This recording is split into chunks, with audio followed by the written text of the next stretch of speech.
અમે આપના મનગમતા આમ્રફળો છીએ.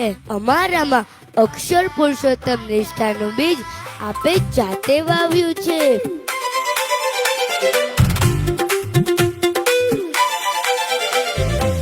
બાપા, જેમ સૂર્યનો તડકો આમ્રફળોને લાગે આકરો, પણ તેનાથી જ આમ્રફળો પાકા બને છે, તેમ આપે અમને આ સંસ્કૃત અભ્યાસની આજ્ઞા કરી, પણ તેનાથી જ આજે અમે પાકા બન્યા છીએ.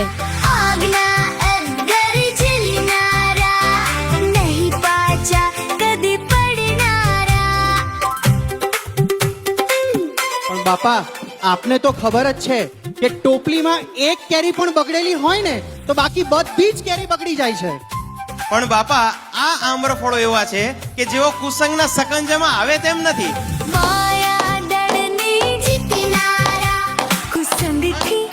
આપે અમને કુસંગી કેરીથી દૂર રાખ્યા, અમને આપનો સંગ આપ્યો. સમયે સમયે